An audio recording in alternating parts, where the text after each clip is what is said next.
Olá, olá a todos. Mais uma vez, muito obrigado por terem vindo. Hoje vamos falar sobre a felicidade. Se me perguntassem a mim, há umas horas, se eu sou feliz, talvez a resposta mais imediata fosse que não. Tem a ver com as fases que nós passamos, não é? Agora, se calhar teria outra resposta ao ver-vos aqui à frente. Isso contribui, de facto, para eu me sentir mais feliz. Mas se me perguntassem, num momento em que eu me sentisse feliz, se eu era feliz, deveria eu dizer que sim ou que estava feliz? Há uma diferença entre ser e estar. E o que é a felicidade? É uma condição? É um estado?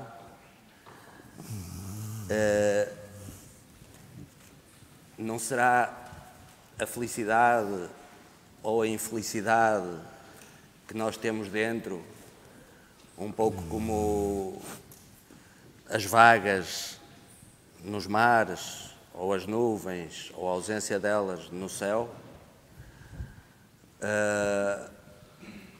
Por absurdo, se o céu pudesse, tomaria antidepressivos para afastar as nuvens? Isto parece ridículo de facto, porque nós sabemos que as nuvens não dependem apenas do céu, como as correntes não dependem apenas do mar. Está tudo ligado. Então, e em nós? A felicidade depende apenas de nós? Eu consigo ser feliz sozinho? Certamente que não. Daí que a partilha pareça essencial para chegarmos mais próximo daquilo que possa ser a felicidade, como a infelicidade, como outra coisa qualquer. E é essa a razão pela qual estes debates acontecem. Não faz sentido eu, sentindo-me feliz, guardar essa felicidade para mim, como não faz sentido eu, sentindo-me infeliz, não ter com quem partilhe esse sofrimento, essa infelicidade. E acho que a chave está um bocadinho aí, em nós, enquanto seres humanos, fazermos o mesmo que existe entre todos os elementos da natureza, não é? Essa ligação, esse trânsito, porque é assim que, de facto, me parece que nos podemos sentir melhor aqui no mundo. Mas eu não sei nada disto, não sei o que é a felicidade, não sei o que é que são estas coisas, e por isso é que eu convido estas pessoas para me ajudarem a perceber. E nesse sentido, começaria por perguntar ali ao nosso elemento residente, o nosso Amadeu. Quando tu pensas em felicidade, Amadeu, o que é isso para ti? Explica-me lá.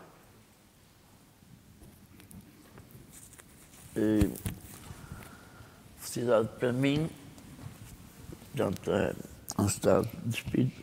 Conforme nos sentimos melhor, para mim é bastante complicado porque eu tenho uma depressão nervosa desde os 17 anos, que eu chamo de um luto suspenso, porque o meu pai, quando descobriu que tinha um cancro maligno no estômago, enforcou-se em minha casa e pronto, a ferida sara, mas fica lá uma cicatriz bastante fincada, não é? Portanto, eu não, aceitava mais se ele tivesse morrido pela doença do que da maneira que se matou. E, entre aspas, não percebi quem, desculpa? Diz? O pai. O teu pai. O meu pai. E isso, ainda hoje em dia, me martiriza um bocado, porque da maneira que ele matou, não é? E aí eu senti-me, entre aspas, pronto, devia estar lá naquela altura, não é que eu conseguisse fazer alguma coisa, porque se eu não fizesse naquela hora, acabava por fazer, porque ele estava habituado a trabalhar muitas horas, trabalhava das 10 da manhã às 2, e de um momento para o outro foi operado e não recuperou um bocadito, ficou com um quarto de estômago só. Naquela altura o cancro era tratado de outra maneira, não diziam aos doentes o que tinham, só que ele não era burro nenhum e acabou por descobrir o que tinha. E pronto, resumindo e concluindo, tive várias vezes no estado deprimido.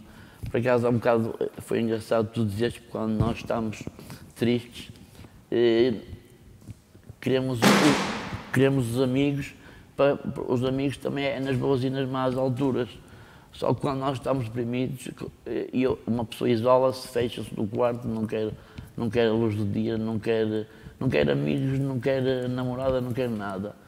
E por essas e por outras é que eu depois enveredei, porque é o que dizia o meu psiquiatra, a heroína é o melhor antidepressivo que pode haver, porque uma pessoa fica eufórica, já quer namorar, já quer amigos, já quer ir para a noite, para a discoteca, para o visito, já curte.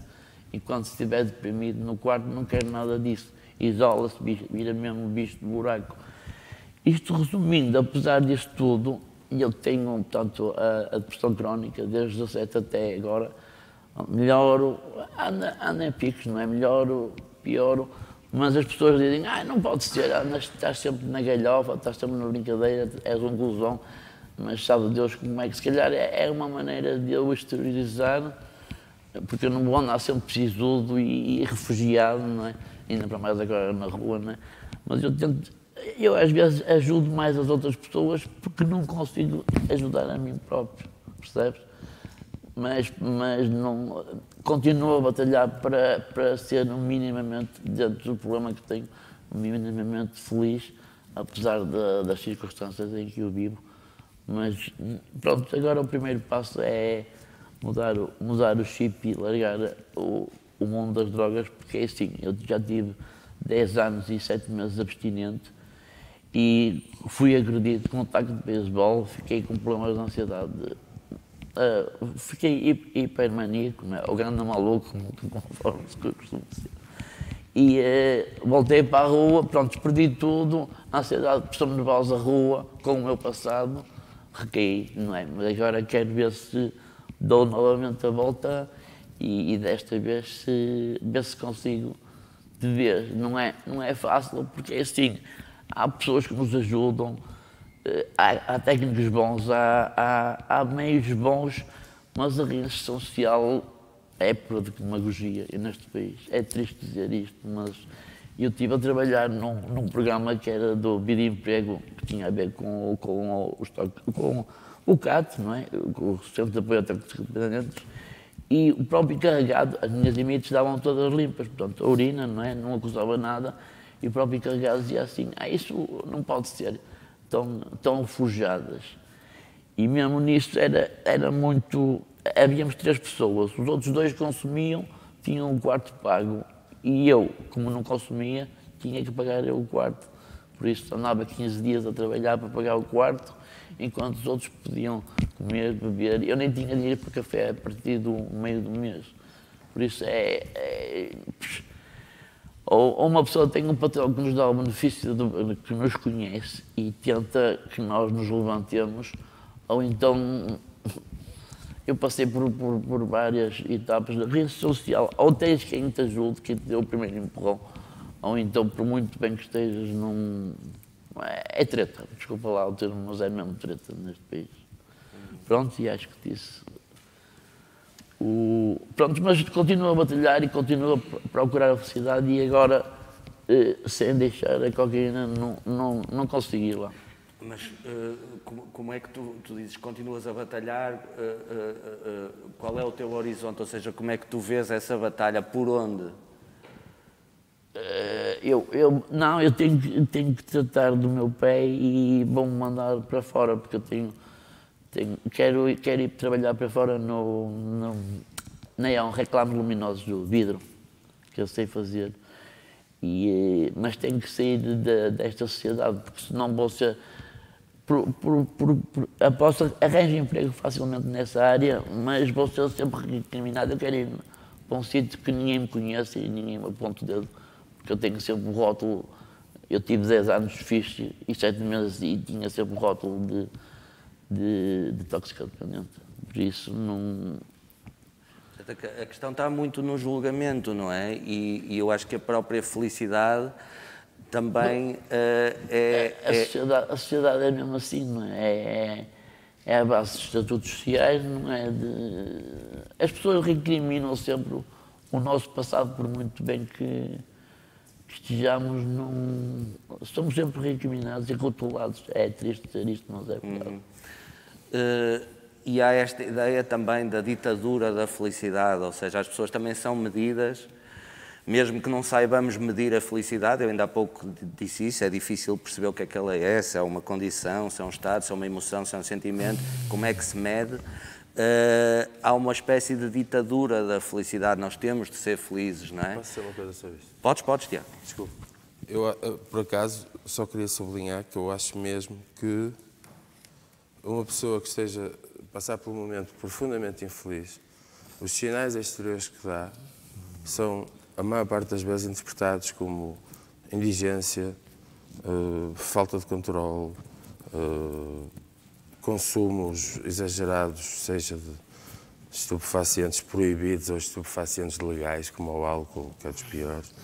E, infelizmente, isso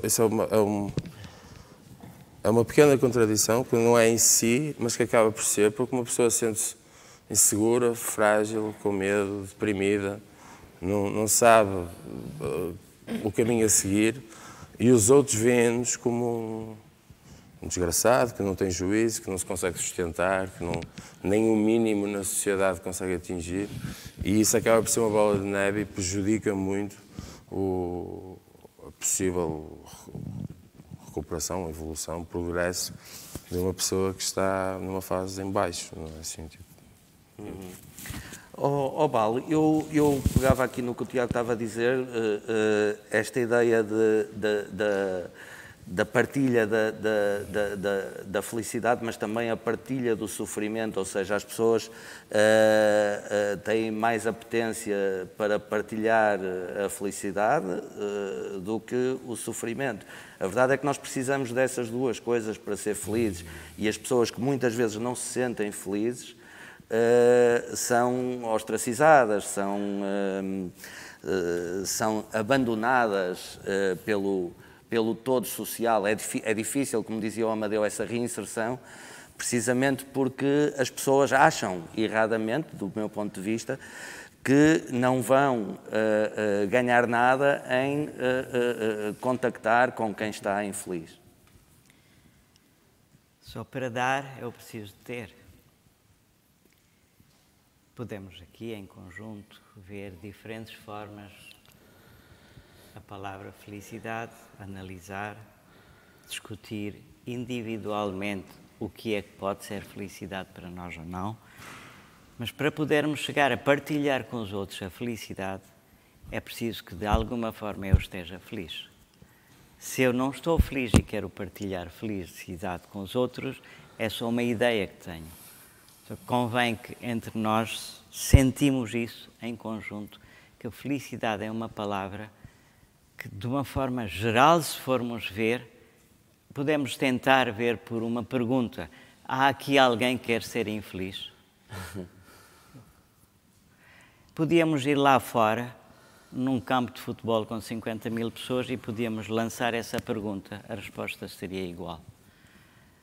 Isso nos traz, algures, em vez de divisão da procura da felicidade individual nossa, como nós achamos que é ver que, no fundo, o que quer que a gente procuramos num objeto, no que quer que seja na riqueza ou assim, a felicidade todos querem. O que significa que conseguirmos aqui sentir que estamos juntos a ver a felicidade. E a felicidade tem uma outra palavra como ligação, que é satisfação. Para eu sentir feliz, Se eu não estou satisfeito, não vou estar feliz.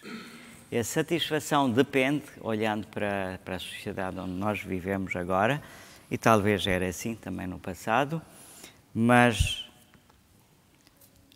quanto mais nós queremos, maior é a nossa insatisfação.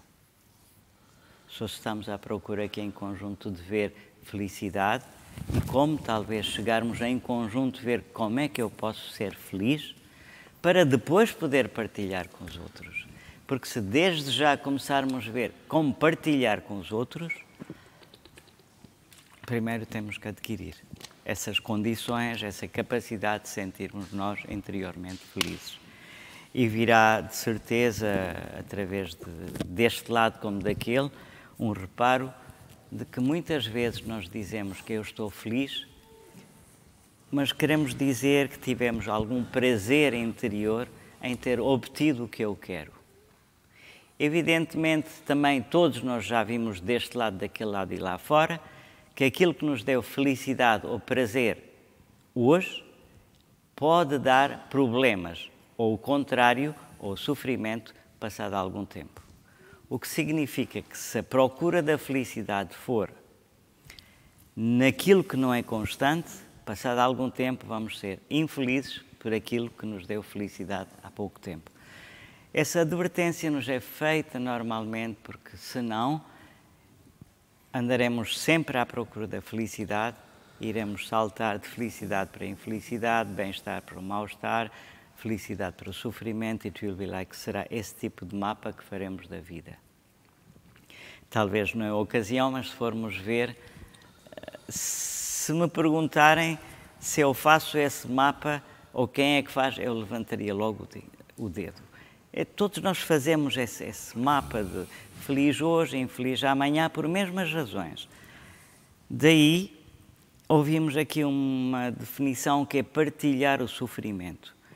A palavra utilizada normalmente é compaixão. São duas qualidades do amor, é ficar feliz na felicidade dos outros, e compaixão, traduzida de uma forma simples, é querer partilhar o sofrimento dos outros. Também, se formos ver, todos nós procuramos essas condições. Quando eu estou em sofrimento, procuro um amigo que me ajude para sair do sofrimento. E quando estou feliz, não procuro alguém que tenha inveja da minha felicidade, mas que também possa partilhar e que ficar contente com a minha felicidade. Igual para os outros. Olhando melhor assim, é bom que amigos de maior saber possam falar sobre o assunto de felicidade, mas virá no nosso coração que felicidade não é um assunto que rapidamente se pode passar e requer uma reflexão interior. Enquanto que eu procuro felicidade fora, vou reconhecer que onde eu procuro felicidade já me deu felicidade às vezes e que tirou-me a felicidade outras vezes. Mesmo objeto, o que quer que seja. Por exemplo, se eu tenho um relógio caríssimo e que estou feliz porque me deram hoje, no dia em que me roubarem, partir ou desaparecer esse relógio, eu vou ficar infeliz.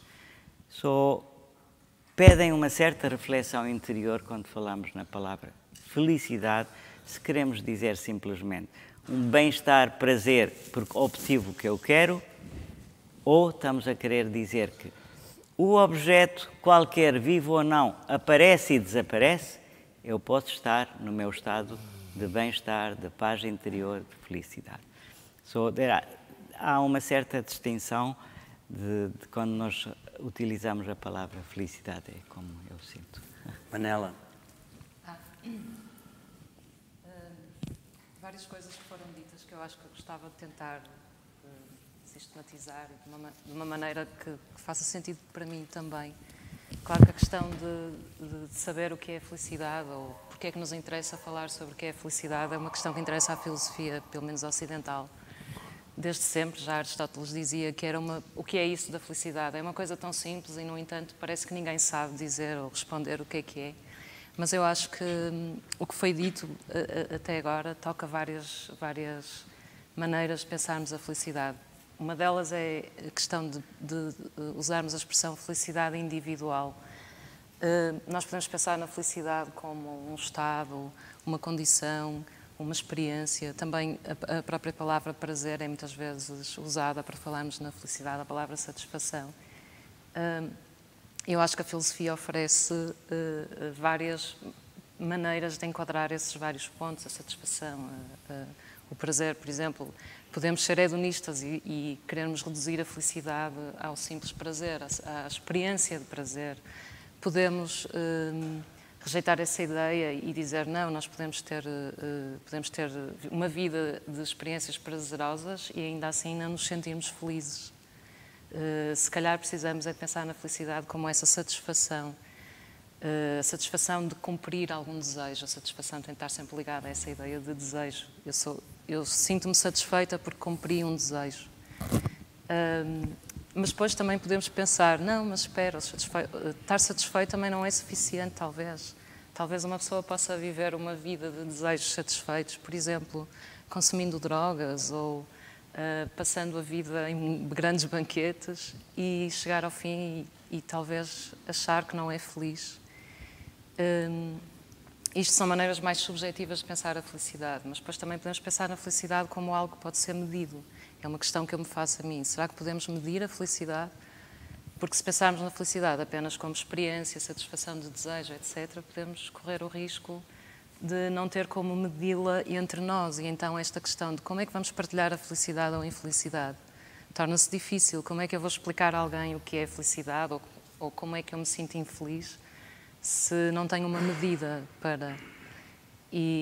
E aí a filosofia também oferece teorias da felicidade que de certo modo, nos dão elementos que nos permitem medir se alguém é feliz. Por exemplo, ter um emprego, ter liberdade de escolha. Isto são algumas possibilidades. Mas, enfim, agora falando mais pessoalmente da minha parte, as minhas teorias preferidas da felicidade são as da Grécia Antiga, das que eu conheço, claro, que ligam a felicidade não tanto a... Algumas sim, mas pronto, vamos pensar, por exemplo, em Aristóteles, para quem a felicidade é o bem supremo, no sentido em que é o total cumprimento da nossa natureza enquanto humanos, enquanto seres racionais.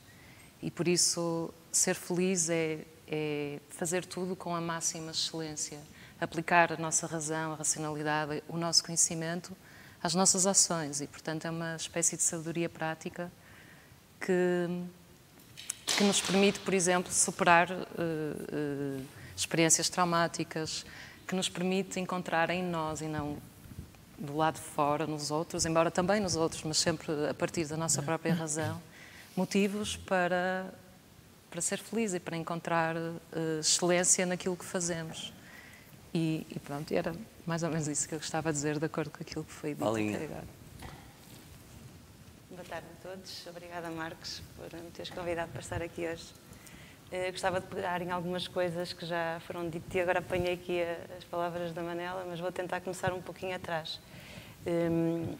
Para mim, e com aquilo tudo que eu tenho aprendido até hoje, eu associo muito a felicidade à ausência de medo, um estado em que não há medo. E diria também controle, necessidade de controlar. Posso só interromper 5 segundos? Epicuro diria isso. Portanto, na filosofia antiga também há essa ideia de que a felicidade será a ausência de medo. E para mim é uma aprendizagem muito prática, porque eu percebo que na ausência de medo eu sou capaz de manifestar claramente aquilo que sinto a cada momento, sem medo de que alguma coisa má advenha daí. E nisto podemos pegar muito na ideia da inteligência emocional, ou da educação emocional que podemos fazer de nós próprios e das nossas crianças, que eu diria que é uma tarefa grande que nós temos em mãos hoje em dia, de sermos capazes de facto, exprimir aquilo que sentimos a cada momento. Não só o que sentimos de bom, mas aquilo que mais nos aterroriza também. O mal, a raiva, o ódio, a angústia, a ansiedade, sem que isso seja conotado de uma forma negativa, mas sim como uma forma de expressão. Claro que temos que saber em que contexto estamos a fazer esta manifestação, não é? E com que pessoas estamos a fazer a manifestação. Mas acredito que o facto de podermos expressar claramente aquilo que sentimos nos anula este medo que temos quase sempre latente, não é? E que nos impede muitas vezes de ser o que somos, e que nos permite dar um passo em direção a este estado de felicidade. Pegava também ali na ideia da ditadura da felicidade, que está muito associada a isto que estou a dizer, não é? Porque este medo vem muito daí, esta ditadura que nos diz que temos que estar sempre bem, que temos que estar sempre prontos, que temos que estar sempre ótimos para trabalhar, para sair, para nos divertirmos, que não podemos estar tristes nem deprimidos, porque vamos ser os chatos, não sei o quê, que não vem, que nunca está bem. E, portanto, isto tudo vamos ter ao mesmo ponto. A liberdade que nós devemos ter e podemos ter para ser aquilo que somos em cada momento. Eu hoje estou assim, mas amanhã já posso estar diferente. E, portanto, e não ter este medo, para mim, é de facto o momento-chave, não é? Deixar de ter este medo e poder exprimir a cada momento aquilo que claramente eu sinto. Depois daí vem, com esta ausência de medo, vem o poder de escolher, não é? E esta possibilidade de escolher a cada momento o que é que eu quero ser. E para mim isto abriu-me claramente a ideia e a necessidade de definir que pessoa é que eu quero ser. Recuperando este poder que eu tenho de escolher, na ausência do medo, quando eu tenho, eu posso definir a pessoa que eu quero ser. O que é que eu quero ser? No trabalho, na família, com os amigos, em casa, quando estou só comigo própria, o que é que eu quero sentir? Qual é o meu propósito como ser humano? E a partir daqui, tendo esta ideia clara, eu acho que é muito mais simples começarmos a dar passos em direção a uma suposta felicidade, que é a felicidade que nós escolhemos. E é um estado, basicamente, porque não depende daquilo que temos naquele momento, da casa, do carro, depende daquilo que nós queremos ser como pessoa, não é? O que é que eu quero sentir em cada momento. E é sempre possível redesenhares a tua matriz. Obviamente, ou sim. seja, muitas vezes nós achamos, e isto tem a ver até com o tema da identidade, não é?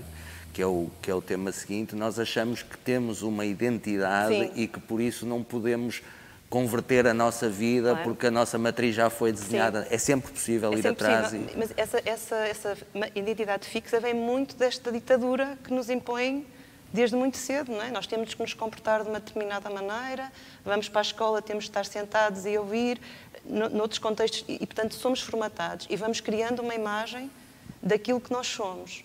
Quando muito mais tarde percebemos que se calhar não somos nada daquilo, não é? E por isso muitas vezes estamos tão angustiados e tão infelizes com algumas situações que para nós são aquilo que nós éramos ou aquilo que aprendemos a ser. E é isso, essa liberdade de a todo momento podermos redefinir aquilo que somos e aquilo que queremos para nós, traz-nos, de facto, para mim, essa é a grande felicidade. É cada dia eu poder escolher o que é que vou fazer, o que é que quero ser como pessoa. Eu não consigo distanciar isto depois da ligação com o outro, não é? Porque, de facto, quando eu penso em mim como pessoa, eu não me consigo distanciar dos outros, seja o mundo, seja a família, seja as pessoas próximas, seja a natureza. E, portanto, eu, ao definir também esse meu papel com o outro e ao definir que eu quero fazer bem para além de mim, para mim isso também contribui para a minha felicidade todos os dias. E deixar essa ideia bem clara é também muito importante para mim e eu acho que é um passo muito importante, uma chave muito importante também na nossa noção de felicidade. Voltando ainda à questão da ditadura e da urgência com que vivemos determinadas coisas nos tempos de hoje, eu pegava num assunto que é para mim também cada vez mais essencial, que é o facto de estar presente em cada momento, em cada situação que eu escolho para mim. Eu escolhi o meu trabalho, e volto aqui às palavras da Manuela, eu vou fazê-lo com excelência, ou o melhor que eu sei a cada momento, porque quando eu estou a trabalhar, eu estou apenas a trabalhar e larguei tudo o que está à volta do que corresponde ao meu trabalho. E quando eu estou na minha família, com os meus filhos, é a eles que eu estou a dar toda a atenção. E quando estou comigo, é a mim que eu estou a dar a atenção. E, portanto, este facto de eu conseguir, é a minha grande ambição, conseguir a cada momento viver plenamente o momento que eu estou a viver, para mim eu não encontraria melhor definição para a felicidade. Deixa-me só perguntar aqui à Sofia. Sofia, tu estás a ouvir falar nesta ideia do medo, à medida que o medo se esvai, à medida que a gente consegue vencer o medo, a felicidade abre-se, não é? Cada vez mais. Tu enquadras isto na tua vida, se reveste nesta ideia? Mais ou menos. Eu não diria que sou feliz. Queria muito dizer que eu sou feliz, mas eu não sou. Eu sinto-me feliz em alguns momentos, mas apesar de eu já não ter medo de muita coisa, há muita coisa para trás que me impede de ser feliz. Muitas feridas que já deviam ser cicatrizadas há muito tempo, mas ainda não são. Ainda são muito espicaçadas, ainda estão muito lá presentes e não é possível que se mantenham cicatrizes. E apesar de já não viver num período inconstante, eu ainda não me sinto bem, porque acredito que para ter felicidade temos que nos sentir bem connosco, temos que ter um género de amor próprio, temos que realmente nos enquadrar na nossa felicidade e sermos o personagem principal da nossa vida, nos revermos naquilo que fizemos e acho que é uma das razões porque eu ainda não consigo ser feliz, apesar de já não ter medo de situações passadas. Essas situações ainda me mantêm muito alerta todos os dias, porque é uma coisa difícil de esquecer e é uma coisa... São coisas difíceis porque são muitas cicatrizes, muitas feridas, algumas já são cicatrizes, mas certamente eu estou a caminhar para a felicidade. Olha, mas tu diz-me uma coisa, tu não sentes que se não te cobrares a ti própria a rapidez dessa cicatrização, a felicidade acaba por vir mais naturalmente, ou seja, tu estás-te a pesar porque achas que não és capaz de cicatrizar essas feridas com a velocidade que seria desejável. Mas se calhar é algo que tu estás a exigir demais de ti. Sim. Isto também vem muito da pressão que é posta em cima, que, como já foi dito, que a sociedade nos impõe que nós devemos ser felizes, que nos devemos sentir felizes, que temos um tempo para superar as coisas, o que não existe, porque eu posso ter vivido coisas e só superá-las 20 anos depois, porque não há um tempo certo para superar as nossas feridas. Mas a sociedade impõe muito isso. E ao sabermos que a sociedade impõe, as pessoas até à nossa volta podem não impor, mas a sociedade impor faz com que nós mesmos imponhamos. E é uma das coisas que eu sinto muito. Eu imponho-me essa felicidade porque já me puseram essa felicidade muitas vezes. Eu imponho em mim essa necessidade de ser feliz tão rapidamente, de esquecer as coisas tão rapidamente, quando no fundo eu sei bem que não é assim, mas é uma coisa um bocado difícil de mudar. É uma coisa que demora o seu tempo e eu não vou, e por mais que eu acredite que não deva pôr esse peso todo em cima de mim, eu já o pus durante muitos anos e é uma coisa que eu estou a tentar não pôr tanto. Claro. Eu gostava de ouvir o Pedro. Manela, tu querias só dizer alguma coisa? Sim, mas era uma coisa que ligava o que a Paula e a Sofia estavam agora a dizer, que eu acho que concordo em geral com o que a Paula disse, mas acho que também pode ser problemático pensarmos na felicidade como um momento. E nisto eu ligo ao que a Sofia estava a dizer. A Sofia estava a dizer, neste momento eu ainda não sou feliz, mas caminho para lá. E eu acho que a ideia de futuro e também de passado é importante na felicidade. Acho que é isto, enfim, é a minha perspectiva, o sentir que, ou pensarmos que num certo momento estamos a vivenciar algo que é infeliz, não precisa de ser eu não sei como é que vocês depois integrariam aqui a questão da ditadura da felicidade, mas, de facto, como estava a dizer também o Val, quem é que não quer ser feliz, não é? De facto, quando nós nos sentimos infelizes, queremos uma saída, queremos, de certo modo, pensar, ou pelo menos pensar que no futuro vai ser possível.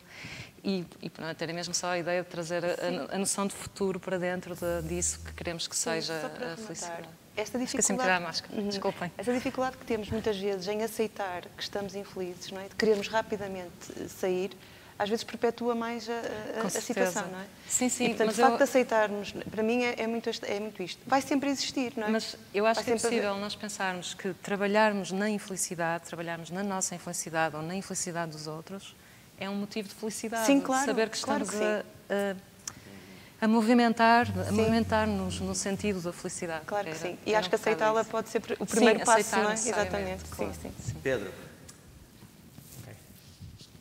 Olá, eu sou o Pedro. Houve aqui uma coisa que o Val disse que me... Eu tinha tomado umas notas de coisas que eu gostava de falar.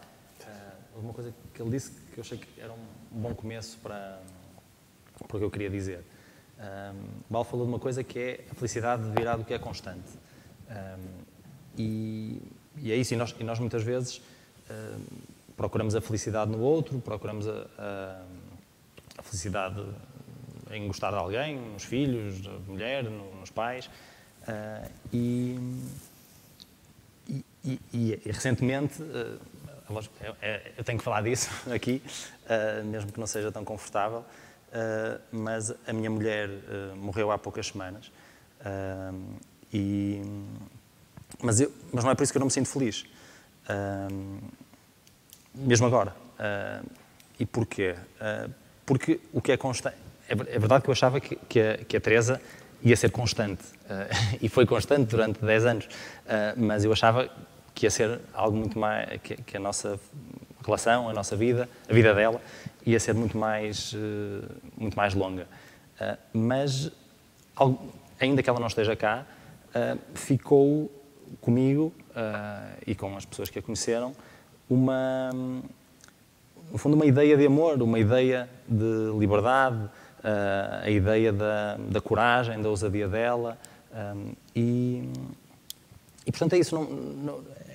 É essa parte constante no meio das coisas que são inconstantes, como estarmos vivos,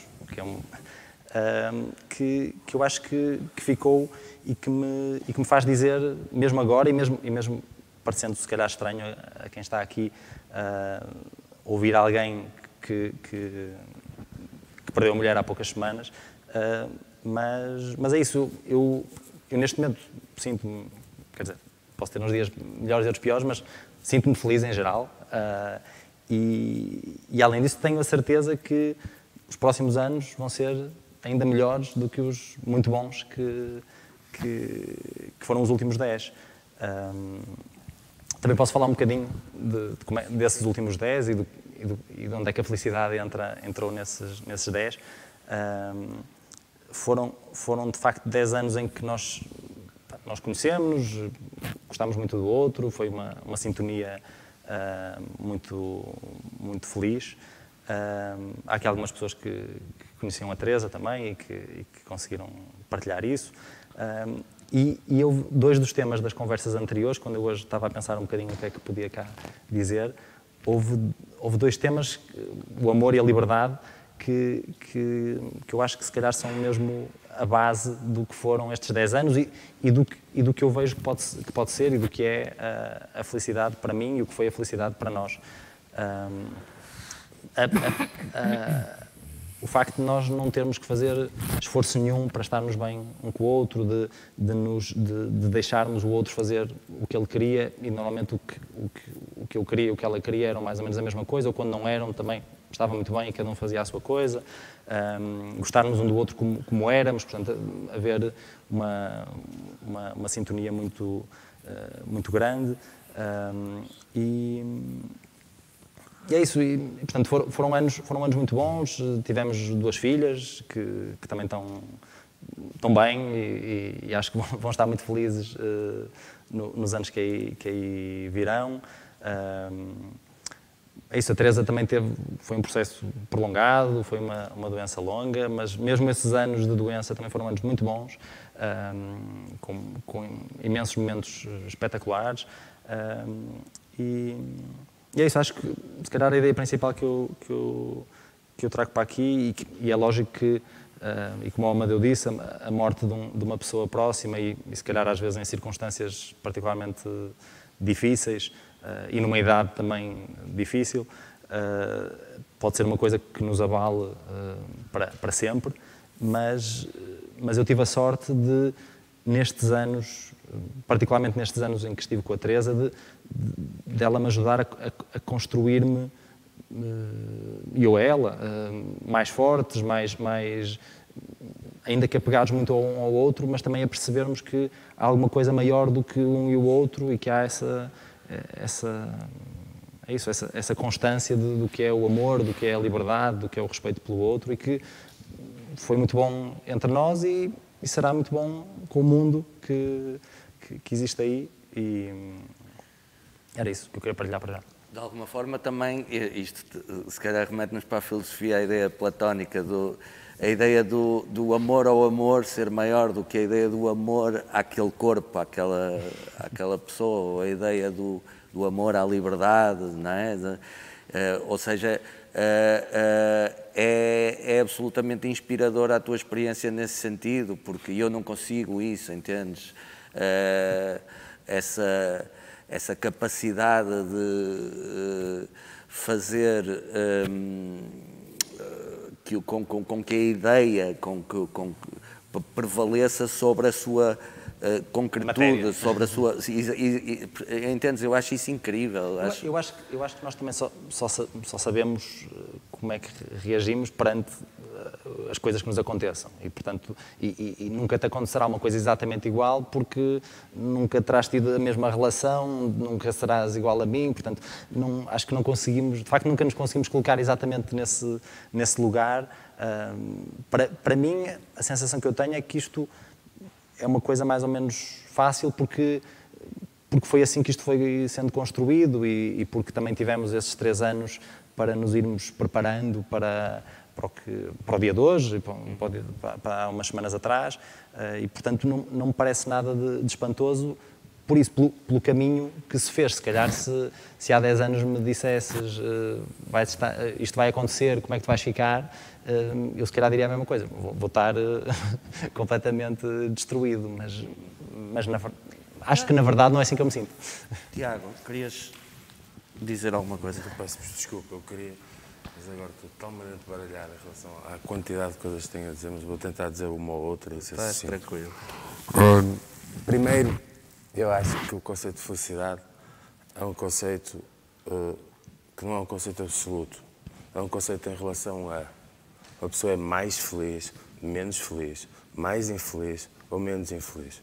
E é infeliz, e desculpa a usurpação, é como o yin e o yang, uma pessoa é infeliz na medida em que é infeliz. Os chineses têm uma única palavra para dizer forma e cor, porque se o branco não existisse, não se via o preto. Se o preto não existisse, não se via. Portanto, a noção de forma só é dada por uma diferença de cor. Quer dizer que a felicidade não pode existir sem a infelicidade. E passo para a outra etapa. Para mim, a felicidade é uma coisa que tem a ver com as expectativas. Tem muito a ver com as expectativas de cada um.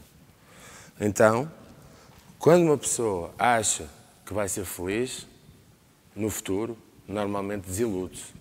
E como as expectativas eram altas, as pessoas são menos felizes do que queriam ser. Quando uma pessoa acha que o futuro vai ser uma miséria, normalmente é surpreendido positivamente. Isto vai muito mais além, como estava a dizer, isto é felicidade e infelicidade, felicidade e infelicidade. Nós, quando estamos num momento da nossa vida bastante infeliz, eu nem estou a falar mentalmente, mas não é intelectualmente, mas há alguma coisa, o nosso espírito, o nosso corpo sabe que nós estamos tão mal que daqui só podemos ir para melhor. Então a tendência, né? Eu lembro, quando tinha 19 anos, tenho 43, portanto fui a Moçambique e passei-me, não é? Com a miséria daquelas pessoas e a alegria daquelas pessoas. Eu só pensava, como é que é possível alguém chorar na Europa? Não é? Porque a intensidade da violência lá em baixo nós nunca vimos aqui. No entanto, as pessoas são super felizes. Não é? Então eu acho que isso, as pessoas quando estão em momentos de infelicidade, o corpo sabe que só pode ir para melhor. E nesse aspecto, uma pessoa sente-se mais feliz apesar da desgraça que pode estar a viver. Já uma pessoa que aparentemente tem tudo, o corpo sabe que dali só pode perder. Então, normalmente, uma pessoa que tem tudo para ser feliz é tudo menos feliz. Não é? Depois há outra coisa. A felicidade é uma utopia. E como toda a utopia é uma coisa que não existe, uma pessoa imagina e aparece no caminho para chegar a uma coisa que não existe. Nós, quando imaginamos, temos um desejo utópico, se nós lutamos por ele, nós nunca chegaremos lá, tudo bem, mas até lá conseguimos fazer coisas que nunca pensámos que conseguimos fazer. Não é? Então, a felicidade é uma coisa utópica e uma pessoa é feliz nessa luta pela felicidade, nesse caminho para a felicidade. Não é uma coisa que se possa realizar. Não é uma coisa que se diz, cheguei, sou feliz. Porque só o facto de eu dizer, eu sou feliz, daqui a 2 minutos digo, e agora? Não é? Tipo, então, e o que é que vem a seguir? Não é? Portanto, pronto, esse é outro aspecto. Depois, eu até costumava dizer uma coisa que é bastante universal no sentido pejorativo, porque não me dou legitimidade para dizer coisas tão universais, mas eu costumava dizer, em tom de brincadeira, que é quem teve uma infância feliz e uma adolescência feliz está condenado a uma idade adulta infeliz. E, normalmente, quem teve uma infância muito feliz, muito infeliz, na adolescência e na idade adulta, é uma pessoa muito mais alegre de quem foi perdendo a qualidade de vida. Ou seja, quem foi ganhando qualidade, quem começa com o mal, o Jean-Luc Godard dizia isso, nós nascemos com o negativo e nós é que temos que fazer o positivo. Não é? Quem nasce com o mal, numa situação infeliz, de abandono, de violência, do que for, e vive uma infância assim, a seguir, na adolescência e na idade adulta, nada vai ser tão mau como isso. Nada. Nada. Portanto, o mal que vem é sempre um mal relativo. Não é? Portanto, eu acho que a felicidade e a infelicidade estão muito ligados nesse aspecto. Outra coisa é o medo e a felicidade. São duas faces da mesma moeda. Ou melhor, não têm nada a ver uma coisa com a outra, mas funcionam exatamente da mesma forma. Porquê é que as crianças não têm medo de nada? Porque nunca se magoaram. A primeira vez que caem e batem ali com a cabeça, começam a ter medo de andar a correr. Não é? O medo vem do facto de nós termos tido feridas no corpo e nas nossas emoções e temos inconscientemente o medo de passar pela mesma coisa. Se uma pessoa vai tomar uma injeção de penicilina, sabe que vai doer, passa 15 dias a doer, ai meu Deus, eu vou ter que tomar aquilo, chega lá, toma e pensa, pá, pronto, até nem foi assim tão mal.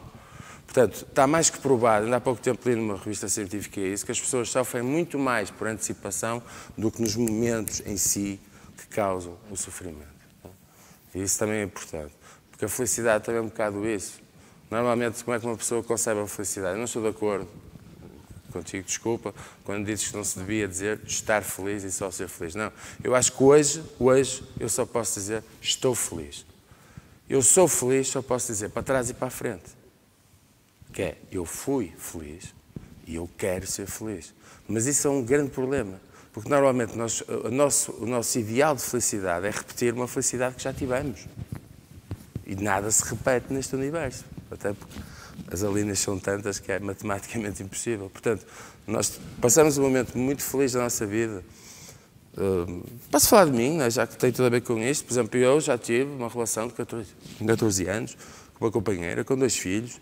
O ideal da família feliz, trabalhávamos, fazíamos, acontecíamos, passávamos imenso tempo com as crianças, não sei o quê, que parecia o ideal da felicidade.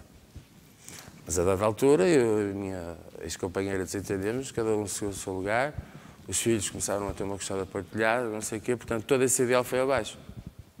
Mas é um ideal. Eu acho que penso bastante sobre isto e tento, sei lá, ajudar-me a mim próprio. Portanto, a tendência normal, o meu objetivo máximo de felicidade deveria ser voltar a ter um lar com crianças e filhos e não sei o quê. Eu é que faço um trabalho e sei que as coisas não se repetem, mas a felicidade é como o medo, ou seja, na felicidade nós queremos voltar a sentir uma enorme felicidade que já sentimos. Porque quem nunca foi feliz na vida não tem os mesmos objetivos de felicidade de quem já foi. E isto é muito importante, porque isto começa também a ter noção de escalões de sofrimento, começa a entrar para questões de consciência de classe. Não é? Vou-vos dar um exemplo. Eu fui muito infeliz na minha infância porque não podia estar nem com a minha mãe nem com o meu pai. Era-me vedado. E eu era bastante solitário, queria muito estar com eles, mas não podia. Pronto. Na adolescência tive um amigo que era 1000 vezes mais alegre, espontâneo, porreiro, centrado, seguro do que eu. Eu era uma pessoa meio intimidada, meio deprimida e não sei o quê. Não é?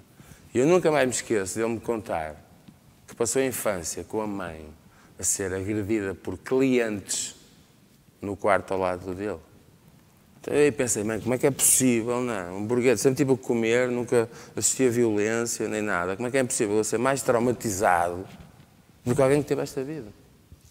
Pois, mas alguém que teve esta vida parte de baixo e sabe que dali é sempre a subir, não é? Tipo, não sei se estou a perceber, não é? Tipo, eu queria um brinquedo, davam-me, pronto, não é assim, portanto, não é? Então, e depois também é isso, é assim, não há medida para os sofrimentos não se comparam, não é? Ou seja, há pessoas que podem ter vivido terrores na vida e têm uma maior segurança e uma maior estabilidade emocional e serem genericamente mais felizes do que pessoas que até nasceram em berços de ouro, mas tiveram pequenas contradições, pequenas opções. Lá está, expectativas, não é? Mais uma vez, não é? Acho que tem muito a ver com isso, não é? Se nós achamos... Eu estava a dizer à minha companheira que ia falar disto, que é meio ridículo, mas eu, dos 10 aos 18 anos, nunca paguei bilhetes de autocarro. Pronto. Entrava a SOCAP, não sei o quê, pronto. E isto parece pseudo-místico, mas tem a ver com as expectativas. Que é, eu ficava sempre a olhar a cada paragem para a porta a dizer, pronto, vai entrar o revisor agora, vai entrar o revisor agora, e nunca fui apanhado. Mas eu tenho a certeza que no dia em que não olhasse para a porta a pensar isso, ele ia entrar. Então tem a ver com as expectativas. Eu já estou na expectativa que vou ser apanhado, que vou ser multado, que vou para a esquadra se não tiver bilhete de identidade. Então, normalmente a surpresa é positiva. Sim, tipo... Pronto, desculpa. Bom, sendo assim, o medo tornou positivo, porque cada vez que se olhava para a porta, vou ser apanhado, havia medo. E finalmente o medo tornou positivo, algures. Podemos ver algo que é uma lei natural, universal. E a felicidade. Essa lei nos mostra como, no campo da medicina, existem sinais e sintomas, chamamos síndrome ou o nome da doença, que a pessoa tem essa doença. Só que todos os que fazem medicina verificam que 10 pessoas com os mesmos sintomas e sinais não reagem da mesma forma com o mesmo remédio. E mesmo a pessoa que reagiu hoje com o remédio de uma determinada forma, daqui a um ano pode não reagir da mesma forma. Now, there is an indicator, desculpem se eu falar em inglês, é meu erro, talvez aqui, mas é um indicador direto para nós, de que nada é constante e sempre igual. Esse indicador é universal, não é meu sim, de outra pessoa não, daquele sim, aquele vai dizer não, não é esse tipo de indicador. Todos os fenómenos são transitórios, impermanentes e vão mudar. A experiência do meu amigo pode não ser mesmo a minha. Eu posso ter medo que vai entrar o revisor e com esse medo entra mesmo o revisor. A experiência dele foi que não entrou. A minha foi que, ao primeiro dia que eu tenho medo, entra o revisor. E vão-me dizer, estás a ver, se não tivesses medo, não teria acontecido. Assim vão dizer, ainda bem que tiveste medo, não entrou o revisor. Okay. Não temos mesmo remédio para o mesmo problema, que é não temos o bilhete. It's not the same, não é o mesmo remédio. Por isso são um perigo todas as teorias que tentam abarcar tudo, não é?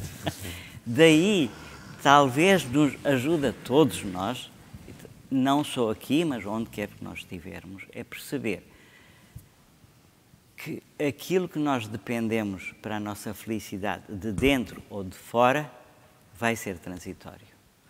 E, às vezes, Marcos, na brincadeira, pergunta-me como é que está. Eu digo, normal.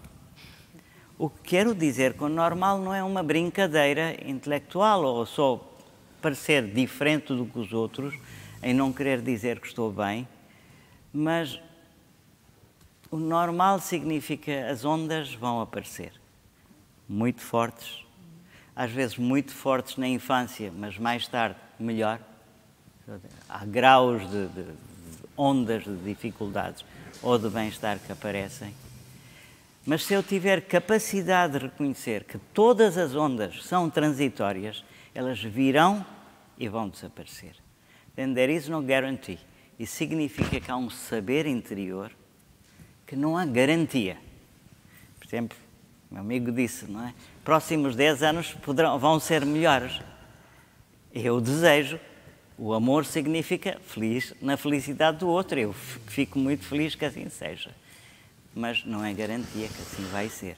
Porque as áreas que estamos a falar não é única, não é só termos uma mulher ou uma segunda ou terceira pessoa na nossa vida que nos satisfaz de igual forma. É que depois vão haver outros assuntos que vão tocar. Por exemplo, há assuntos, they will touch.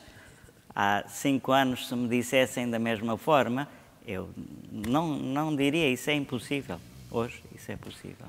Daí queria, assim, em conjunto, partilhar que a fonte da dor, da confusão, da dificuldade, que é o contrário, mais ou menos, dentro de nós, daquilo que dizemos felicidade, é, não queria usar filosoficamente, mas é ignorarmos a natureza das coisas. A natureza das coisas é que as coisas mudam, queiramos ou não, e não temos todo o controle sobre tudo. Portanto, no momento a momento, mas eu não tenho controle sobre os fenómenos que vêm de fora. Há coisas que não me deixam muito feliz, mas, bom, I have to do it, tenho que fazer. O que significa que tenho que aprender interiormente reconhecer essa regra ou a lei natural das coisas, que as coisas irão mudar. No momento em que eu aplico essa lei constantemente e habituo-me a aplicar, a felicidade ou a paz interior começa a ser mais duradoura. É cada vez que há uma mudança que não é gostosa para mim, mas eu sei antemão, esse saber existe, que as coisas irão mudar. Se não depender daquilo que é transitório como se fosse constante, é uma fonte profunda e que dura dentro de nós como uma fonte de felicidade interior, mesmo que as coisas mudem fisicamente, nossa, dos nossos, ou talvez do mundo, ou da nossa aldeia, ou do nosso clube, como o Futebol Clube de Porto. Nós temos variadíssimas atrações e vai depender onde é que nós estamos mais apegados nas nossas atrações, onde quer que seja. Eu tinha alguém que vinha e dizia: o meu clube é campeão do mundo, que era o Futebol Clube do Porto. Mas depois já tinham passado 3 ou 4 anos e o Futebol Clube do Porto já tinha passado várias fases, entretanto, mas para a pessoa era o campeão do mundo. Eu penso que consigo, assim, talvez, dizer aquilo que preferia logo de início ver, essa inconstância dos fenómenos é uma fonte de felicidade e paz interior mais direta do que certezas. Paulinha, querias falar? Sim, essa ideia que o Val transmite acho que é muito visível agora nos tempos que vivemos, no último ano e tal, não é? As pessoas que têm presente essa ideia de que há surpresas, de que tudo é inconstante, conseguiram lidar muito melhor com tudo o que aconteceu, não é? E vimos, no entanto, outras pessoas que tinham condições para lidar perfeitamente bem, porque tinham condições físicas, não é? E que, no entanto, tiveram muita dificuldade em aceitar o que estava a acontecer e todas as limitações. E eu partilho de uma coisa muito interessante, que num grupo de que eu faço parte, pessoas que têm algum cuidado com a sua vida mental e espiritual e que fazem algum trabalho regular sobre si próprias, foi feito um pequeno inquérito a essas pessoas sobre a forma sobre o que conquistaram durante este ano e tal, ou sobre os desafios que encontraram, e grande parte das pessoas revelou que conseguiram atingir coisas muito positivas e ter situações muito positivas na sua vida.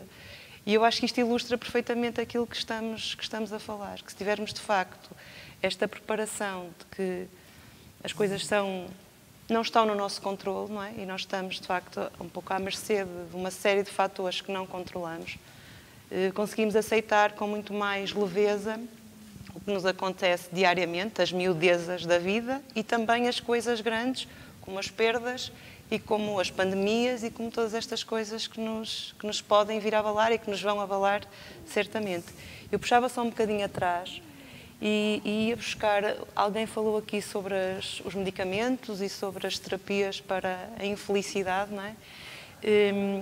Que também valem o que valem e todos nós temos essa informação muito disponível, porque todos nós conhecemos alguém que tomou um antidepressivo, um ansiolítico e até conseguiu um resultado relativamente bom.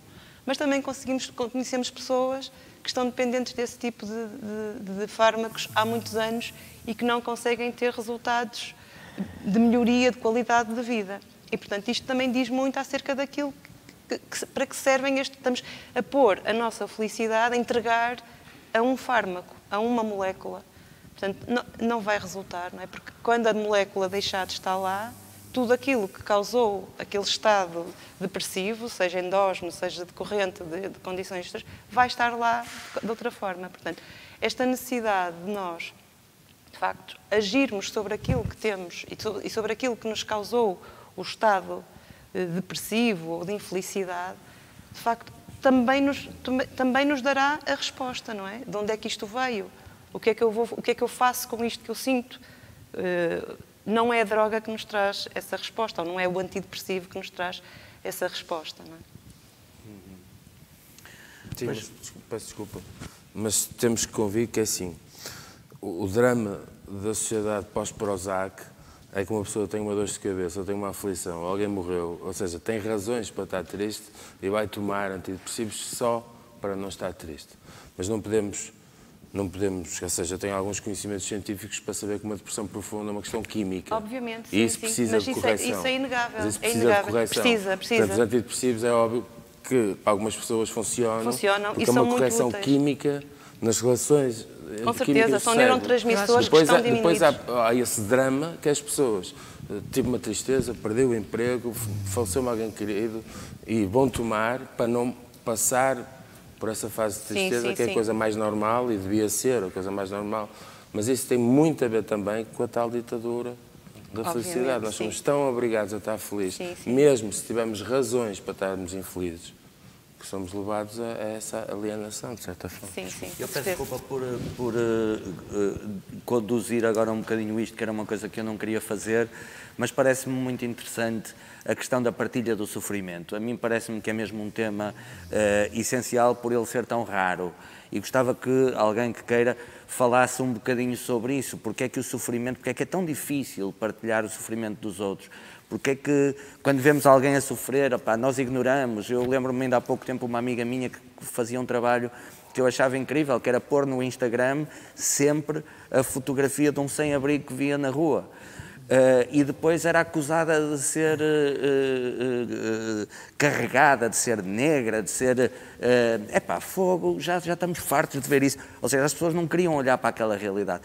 Por que é tão difícil partilhar o sofrimento dos outros, quando isso é, do meu ponto de vista, também uma fonte de felicidade? Não sei se alguém quer... Posso só dizer um instante rapidamente? Acho que uma das dificuldades que pode haver em partilhar o sofrimento, ou pelo menos partilhar o nosso sofrimento, é a linguagem. Podemos não ser capazes ainda, todos em conjunto, de encontrar palavras ou de partilhar conceitos que nos permitam expressar aquilo que sentimos e aquilo que os outros sentem. E em relação a essa tua história de alguém partilhar imagens negativas no Facebook ou nas redes sociais... Não é negativa.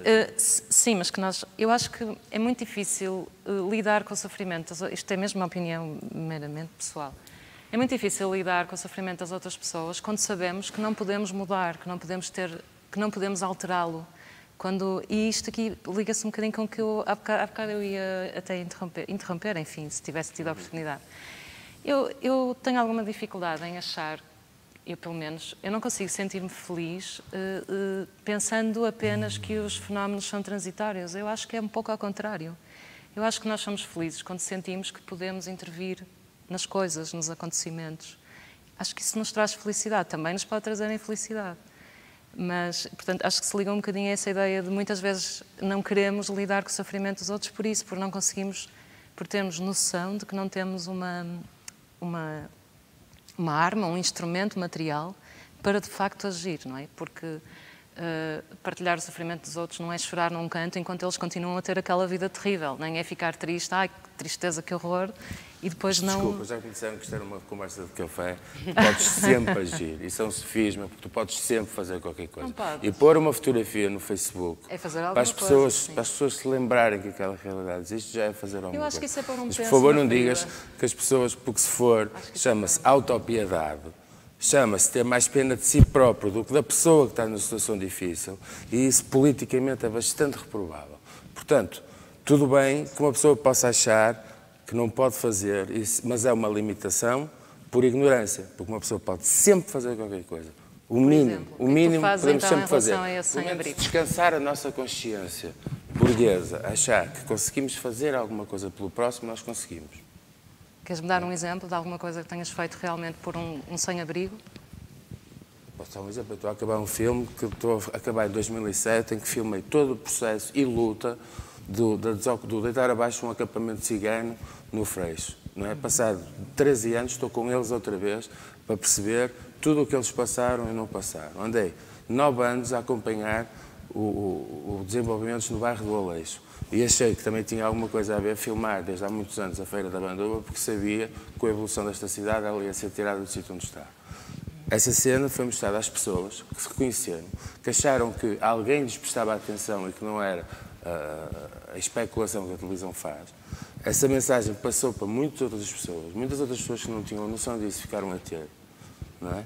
E eu acho que consegui fazer um gesto que ajuda na dignidade das pessoas, porque muitas vezes as pessoas confundem ajudar com coisas só materiais, mas não, uma pessoa pode fazer outra pessoa mais feliz com uma palavra, com um retrato, uma pequena coisa que emancipa a sua dignidade. E nesse aspecto nós estamos a ajudar as pessoas. Não tem que ser dinheiro, não tem que ser tirá-la da rua, não tem que ser nada. Eu, se me tirar, por exemplo, eu tinha um senhor sem abrigo também, que era o Artur, que morou muitos anos aqui em vários sítios, nomeadamente perto do antigo mercado do Bom Sucesso. Não é? Eu sentava-me ao lado dele durante 2 horas e nós tínhamos conversas sobre o realizador favorito dele, que era o Eisenstein. Que é uma coisa rara, uma pessoa não imagina que alguém que está sem abrigo, numa classe não sei o quê, que é alcoólica e não sei o quê, possa estar 2 horas a falar com um estudante e professor de cinema e não sei o quê sobre Eisenstein. Mas eu tirava um prazer enorme e eu sabia que ele sentia uma transmissão de confiança, uma atenção e uma coisa que era mais do que se eu lhe desse dinheiro ou lhe trouxesse mais comida. Portanto, eu acho que há sempre formas de se fazer alguma coisa. Desculpe. Estou certo que todos nós concordaríamos. Eu sim. também. E todos Sim, nós claro. temos Com vontade certeza. de partilhar Eu estava a falar do sentimento, o não estava a sofrimento falar da dos ação. outros. Temos limites, não é? Nem sempre a gente consegue partilhar como se quer partilhar. Mas alguma coisa sempre podemos fazer, um olhar, uma mão, um gesto, uma palavra, certamente. E todos nós, estou certo que nessas ocasiões iríamos fazer o nosso melhor dentro daquilo que é nos acessível, não é? Sofia. Eu concordo com tudo o que foi dito, mas eu tenho uma opinião muito concreta sobre ver e não ajudar. Na minha opinião concreta, uma das coisas que pode fazer com que as pessoas não queiram ajudar ou afastem essa ajuda dos outros, seja muito a ideia de eu preciso de ajuda, mas ninguém me vai ajudar, ninguém me ajudou, por isso eu vou afastar a ajuda do outro e vou odiar o outro porque está a precisar de ajuda e vou deixar para os outros ajudá-lo, já que ninguém me ajudou a mim. Eu tenho essa ideia muito concreta. Mas a questão não era de ajudar ou não ajudar. Mas a questão aqui não era ajudar ou não, atenção. Não tinha nada a ver com isso. Ou seja, a maior parte das pessoas que passam por esse processo e que ficam naquilo que eu digo que é uma relação dialética entre a felicidade e a infelicidade, que é o cinismo, não é? Ninguém os percebe. A partir do momento em que cometem um crime, já são criminosos e acabou. Não interessa o que é que os levou lá. Não interessa isso que tu estiveste a dizer, que há pessoas que depois de terem sofrido tanto, já não acreditam, por isso nem acreditam na moral, nem na ética, nem na lei, nem no caraças, porque sempre lhes mentiram, nunca tiveram nada do que lhes prometeram, a vida nunca lhes deu nada. E as pessoas caem para esse, se quiseres, facilitismo ou então necessidade absoluta, muitas vezes é mesmo assim. Mas infelizmente esta sociedade cataloga pelo gesto presente. Não interessa o percurso que levou, não interessa que não sei o quê. Basta essa pessoa cometer um crime para perder toda a compaixão da sociedade e das instituições, mesmo as mais solidárias. Não é? E isso é um problema muito grave. Acho que o que tu disseste é super importante. Não é? Até que ponto é que as pessoas são levadas a tomar atitudes extremas, porque realmente... Mas quem é que alguém lhe deu alguma coisa? Alguém lhe ajudou de alguma coisa? Alguém não sei o quê? Então como é que uma pessoa depois pode exigir que as pessoas respeitem leis, morais, éticas? Eu não percebo, sinceramente. Olha, eu gostava só, porque vamos abrir também a possibilidade de vocês fazerem perguntas a quem queiram, e como ao tempo não é tanto quanto nós gostaríamos, gostava só, porque foram os que falaram menos, de ouvir o Pedro e o Amadeu só mais, numa última intervenção sobre isto. Ok. Posso, Amadeu? Sim. Há pouco estavas a falar da questão da compaixão e também, é isso, voltando ao que eu tenho mais presente, houve, sei lá, ao longo da vida, houve uma outra pessoa importante para mim que foi morrendo e eu nunca dei muito valor. Sempre me pareceu uma demonstração um bocado excessiva, os velórios, os funerais, mas na verdade o que tivemos há poucas semanas foi um momento muito bom portanto, foi muito bom particularmente por sentir essa compaixão, por sentir a quantidade de pessoas e a intensidade dos sentimentos das pessoas, quer pela Teresa, quer por mim, pelo resto da família.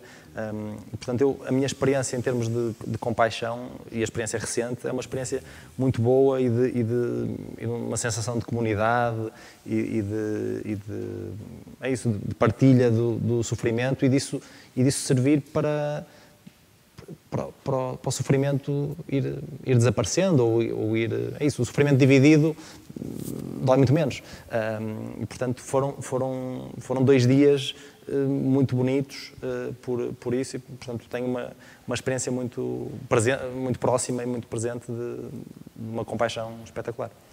Amadeu, queres rematar? Posso matar.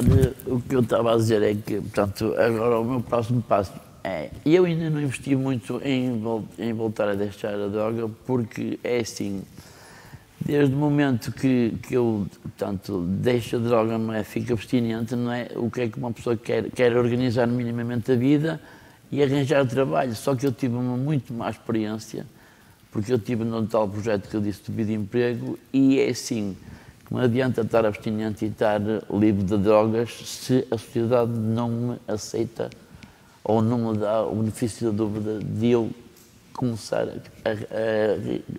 a integrar-me na sociedade. Por isso, se eu dou o meu melhor e se a sociedade não corresponde às minhas expectativas, e se eu sou sempre rotulado, começo a dizer, mas vale a pena estar abstinente ou estar com a vida minimamente organizada, se nem dá uma oportunidade para eu se integrar novamente na vida. É mais por aí que às vezes uma pessoa se ilude-se, não é? Não se sente que não dão oportunidade. Quem diz toxicodependentes, reclusos, o nosso mundo é um bocado egoísta para dar uma nova oportunidade a uma pessoa que está num orfanato. Quem diz pessoas que vêm de famílias estruturadas ou de problemas sociais, que as pessoas não põem de lado porque não estão para se chatear com isso, nem estão para perder tempo com estes problemas sociais que são bastante difíceis de colmatar e de... Pronto, é como eu digo, há boas instituições, há bons técnicos, mas há certas arestas que têm que ser limadas para dar oportunidade a várias conforme eu digo, reclusos, pessoas de orfanatos, pessoas que estão debilitadas, não é? Mentalmente, não é? E que precisam de um empurrão, não é? Porque ninguém vem com essa treta de eu comecei do zero, porque ninguém começa do zero. É isso. Bom, eu agora então pedia-vos que fossem fazendo as vossas perguntas a quem queiram, livremente.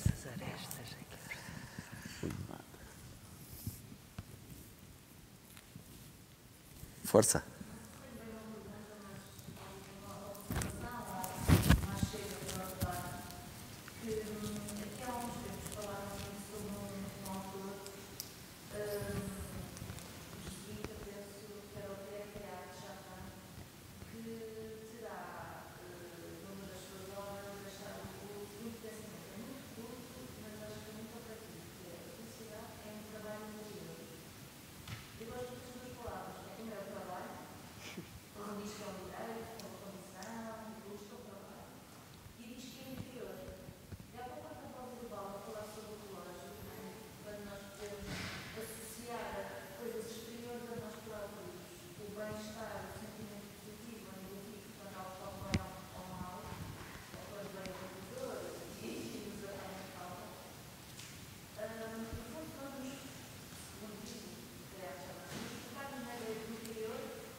Eu gostava só de dizer que também que partilho, gosto particularmente da ideia de pensar na felicidade como um trabalho individual e que é independente, embora independente do que está do exterior, mas que não é um mero afastamento da realidade, não é? Mas que toma essa realidade como precisamente parte do trabalho a fazer. E também acho que é importante, se queremos pensar na felicidade, isto pode soar um pouco estranho, mas acho que é preciso não confundir felicidade com moral, porque pessoas imorais podem ser felizes, a felicidade e a moralidade são coisas diferentes. E parece-me que talvez tenhamos seguido um pouco este caminho de para eu ser feliz tenho de ser eticamente ou moralmente X ou Y, mas acho que é possível pensar a felicidade de fora da moralidade. Embora, claro, penso que a felicidade é um elemento fundamental para pensarmos na ética e nos valores que queremos defender ou não. Mas também muita gente discordará com esta ideia. E pronto, acho que era isso que eu gostava de dizer sobre esse assunto. Posso só fazer um pequeno reparo? Eu concordo totalmente, mas eu faço o convite de trocarmos a palavra trabalho por uma mais leve. Porque acho que a palavra trabalho muitas vezes traz a muitas pessoas uma conotação muito pesada. E se calhar afasta as pessoas desta questão e deste exercício interior. Então, eu não sei qual, talvez exercício, eu não sei qual é a palavra certa, mas acho que para mim não me faz trocar trabalho por outra palavra um pouco mais leve. Uma escolha interior, um exercício interior. Sim. Sim, também podemos escolher.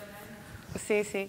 Acho que a palavra trabalho é, de facto, muitas vezes, para quem é mais resistente, pode afastar. E acho que podíamos conquistar mais pessoas com uma palavra um pouco mais leve. Não sei qual é que é, mas podemos escolher. Também é pesada, também é igualmente pesada. Se calhar até mais. Força, força. Desculpa só, está ali atrás.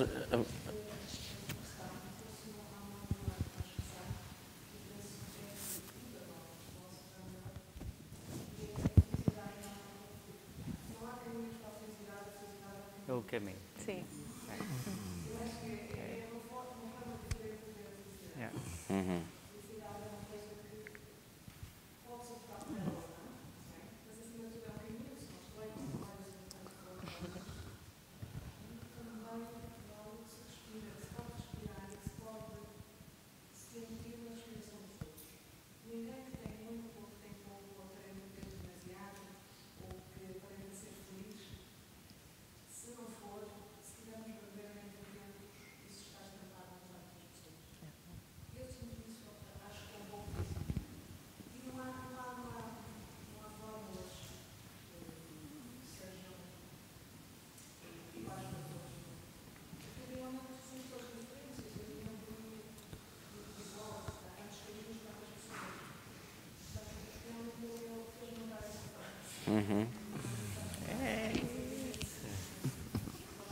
Obrigado. Querias falar?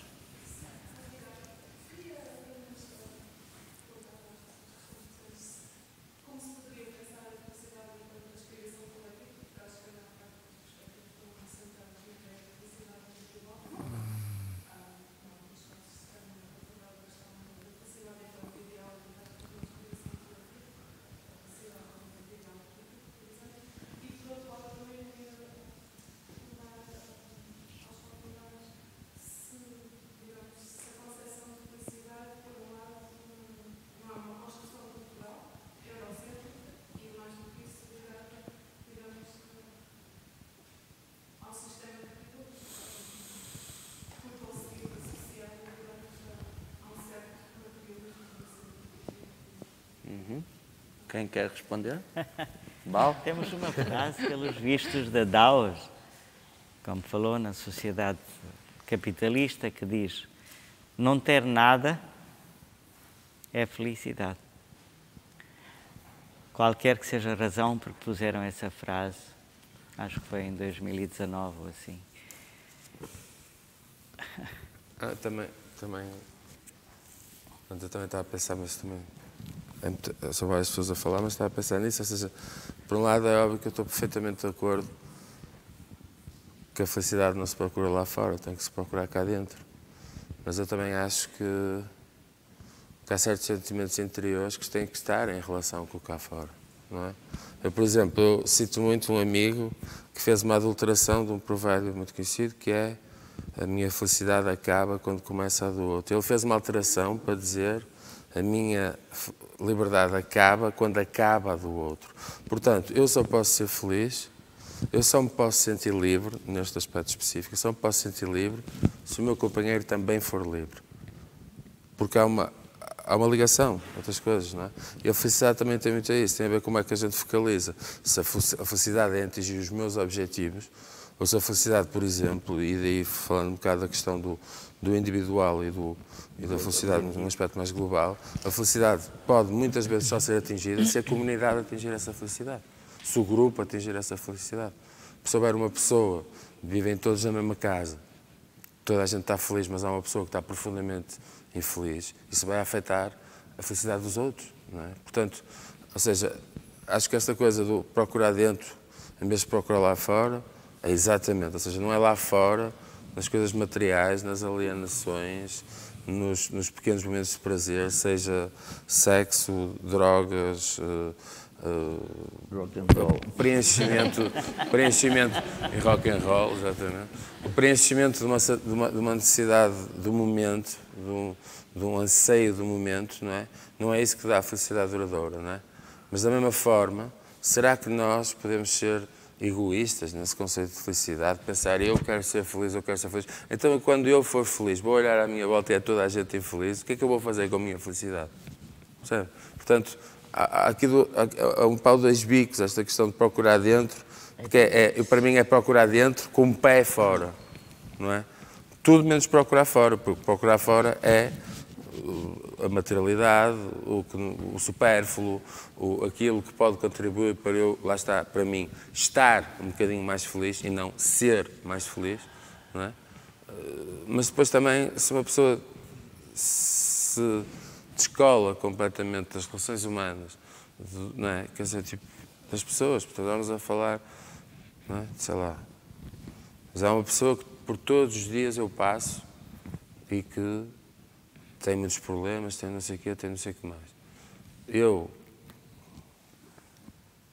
Para eu estar bem, ao passar todos os dias pela pessoa, eu tenho várias hipóteses. Eu posso virar a cara, posso tentar ser o mais afetivo possível com a pessoa, posso chegar lá e tentar, vamos lá resolver o que é preciso, o que é que não é preciso, não sei o que é aquela utopia que é rara ser possível, mas pronto.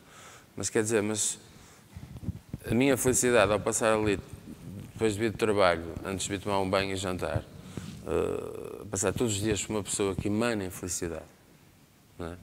Isso das duas, uma. ou é o comportamento mais massificado, que eu tanto critico, que é má onda, não é? Não quero ser influenciado por uma onda negativa, ou então eu não consigo deixar de ser influenciado por esta onda negativa, portanto tenho que fazer alguma coisa, não é? E eu posso dar um exemplo, por exemplo, acima da minha casa está uma senhora que está sempre à porta de uma pequena capela a pedir. Eu já lhe dei uma moeda ou outra, mas a nossa relação não existe por causa disso. A nossa relação existe porque ela um dia deu-lhe o badagaio e as pessoas, como ela é sem abrigo e pede na rua, as pessoas passaram por ela como se ela não existisse. E eu não, é que eu levantei, é que chamei o INEM, é que não sei o que, não sei o que mais. Então, a partir daí, eu passo por ela, ela está na mesma situação, nem melhorou, nem piorou. Mas há um afeto entre nós. Ela olha para mim e sorri-me profundamente.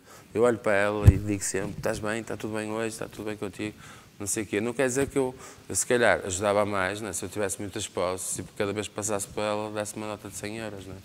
Mas se calhar isso era a ajuda, isso era a felicidade cá fora. Né? Se calhar todas as outras pessoas vão agir nesse sentido da solidariedade, quem a ajudar. Não é? E se calhar para mim é muito mais válido, não é? Criar uma relação. A pessoa sente-se menos sozinha, sabe que tem ali um cúmplice, sabe que se tiver um problema aquela pessoa vai ajudá-lo. Isso para mim é muito mais rico, não é? Mas é isso, ou seja, como é que nós podemos ser isoladamente felizes neste mundo? Para mim é um conceito um bocado estranho, distópico, não é? Porque não é utópico, não, é distópico, não é? Porque é negativo e absurdo, não é? Por outro lado, como estava falando do interior, o que é o interior nesse caso? Por fora, não procurar tanto ter só um pé. Interior. Só agora já não é cuidarmos de alguém que, como cuidou, e recebemos e demos o amor. Agora, o que é cuidar de dentro? Eu acho que o maior problema aí é que ninguém consegue descobrir quem é. Ninguém sabe quem é. Da mesma maneira como um autor budista zen, Alan Watts, diz que o fogo não se queima, a água não se molha, e nós não vemos a nossa nuca, nós também não sabemos quem somos. Nós baseamos a ideia que temos de nós pelo feedback que as pessoas à nossa volta dão de nós. Portanto, essa questão do que é o interior, o que é o eu, é uma questão um bocado sem resposta. O que eu acho, e a minha postura, não é tentar descobrir a toda a força quem sou, é tentar identificar as coisas que se passam no meu corpo e na minha cabeça, tentar assumir e não ficar chateado com os meus defeitos, compreendê-los, e assumir e não ficar encantado, não é? Assim, de uma forma estúpida, com as minhas virtudes. Não é? E isso é o mais próximo que eu vejo com conhecer-me, porque eu acho que cada um de nós tem uma ideia. Porquê é que as pessoas gostam de ter um grupo de amigos fechado? Porquê é que as pessoas não têm cada semana o seu grupo de amigos? Porque aquele grupo de amigos, como há afeto envolvido, o feedback de cada um de nós é sempre positivo. São os nossos amigos. Ei, mãe, tu és porreiro, ei, mãe, tu és fixe, não sei o quê. E nós vamos para casa achar, pá, eu sou porreiro, eu sou fixe, não sei o quê, não é?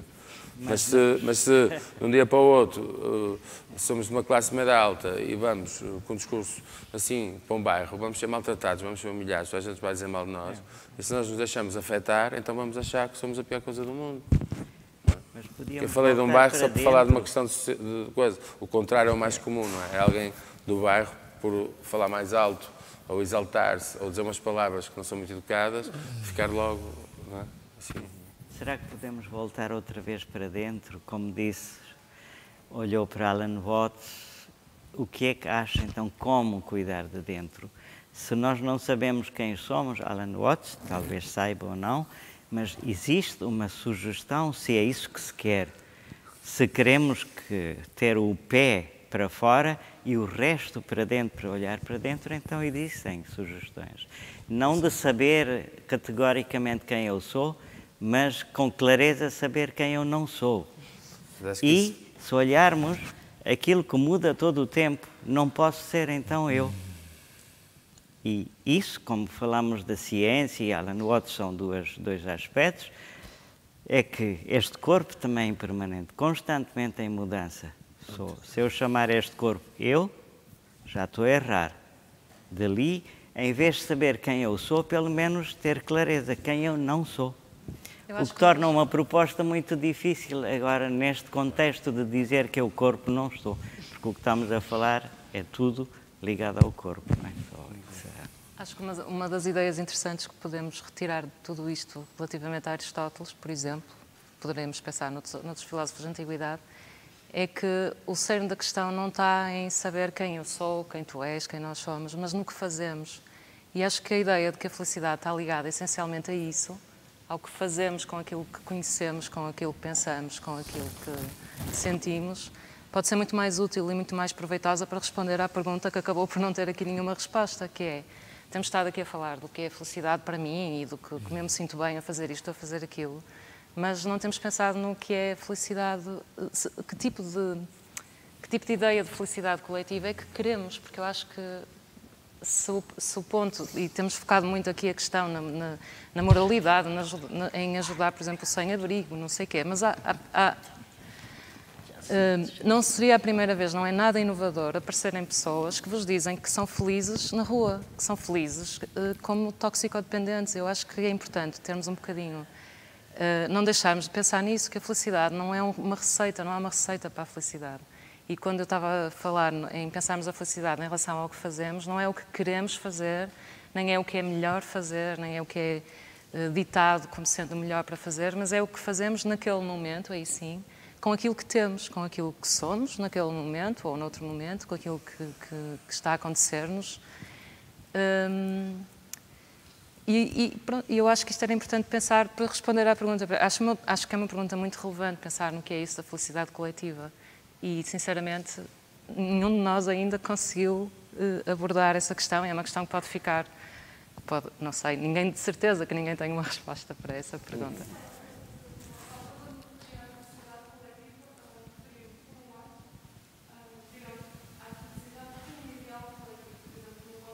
Sim.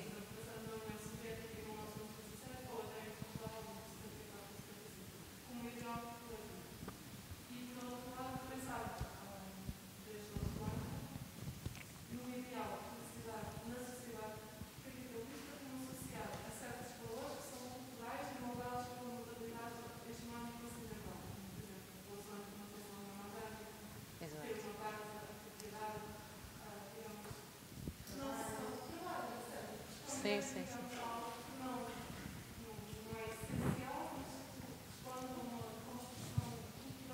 São os critérios que usamos para medir, não é? Quando pensamos em felicidade, que nós agora aqui usamos para medir. Sim, eu acho que era ótimo conseguirmos ter mais critérios além disso. Olha, eu estou a ver que isto continuava e fico muito feliz, aproveitando o tema, fico muito feliz com isso, é um excelente sinal, mas temos mesmo de terminar. O tempo esgotou-se. Eu agradeço-vos muito a vossa presença, o vosso interesse, a vossa participação e é mais uma prova que eu levo daqui de que a partilha é fundamental para neste caminho que é a felicidade. Muito obrigado e até daqui a 15 dias.